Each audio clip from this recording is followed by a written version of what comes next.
So I gotta tell you,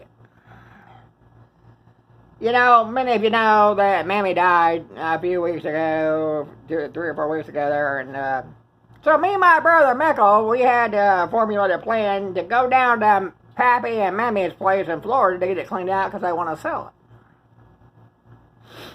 So we were originally going to do it 2 weeks ago, and then little Rochelle, she had to have an appendix removed because she was inflamed.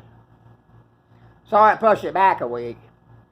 So my brother, he calls me, and I said, well, what time are you arriving? He said, I'm arriving at 8:12 a.m. at Orlando International.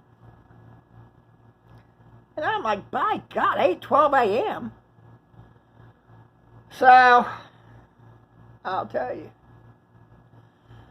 I got at the OEI at Terminal B about 8:15 a.m. And I haven't heard anything, so I do another loop, because you can't sit there, they'll arrest you. So I finally called him, I said, where are you at? Well, I'm getting off the plane. I'm like, getting off the plane? It's 8:25. So at this point, this is when I knew this was probably not going to be the best day of the week. So I start circling, because you can't park in there. I'm telling you, they'll arrest you. So, my God, I circled around Terminal B 17 damn times, and I finally decided, I'm just going to pull over at Terminal B there at the Delta area and turn on my flashers and wait. So I'm waiting, and finally my phone rings, and I said, yes.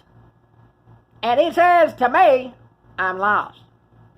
I'm like, how do you get lost at an airport? And he said, I think I'm on the wrong level. And I said, well, you better get level real quick. These cops are looking at me like I'm a tourist. God damn it.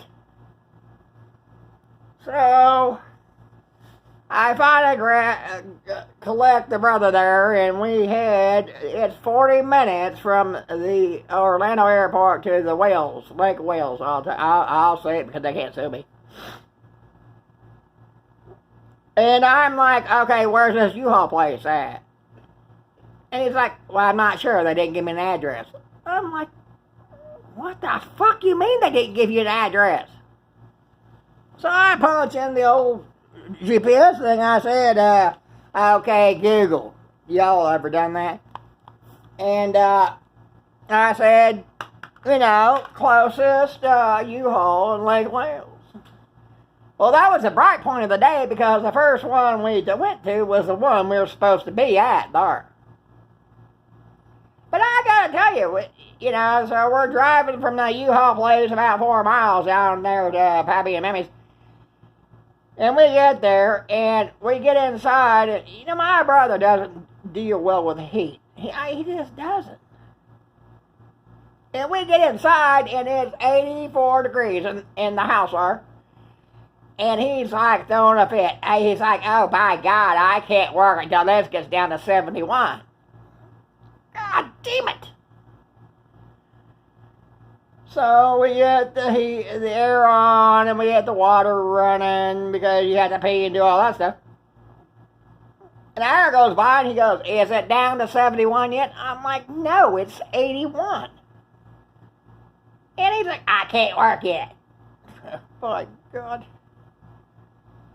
So I'm like, I don't care. I can handle a little bit of heat. So I start loading, packing stuff up.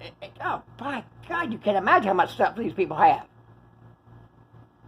So I go about 40 minutes, and it's hotter than blue blazes hell. And so I've got to lay down on the couch. And while I'm laying down, trying to survive a heat stroke, out of the corner of my eye, I see my brother. He starts doing some stuff. Well, next thing I know, about 20 minutes later, I look over there, and he is in the recliner, full back, just out. And I'm like, oh, God damn, this is how we know we're getting old. Well, about 30 minutes went by there, and I look at him, and I said, are you ready? And he said, no. And Another 15 minutes went by, and he asked me, he said, "Are you ready?" And I'm like, "No." It's a wonder we got anything fucking done. God damn it. So, when we got there, and it was so hot, we're thinking, well, he's thinking, not me, this may not get completed today. I guarantee it. So, you know, we got through it, but I'll tell you, you could have seen a couple people in the convalescent at home there and thought they'd have done a better job than us. I'll tell you, it was 20 minutes on and 20 minutes off. We were just, it was horrible, I'll tell you. I guarantee it.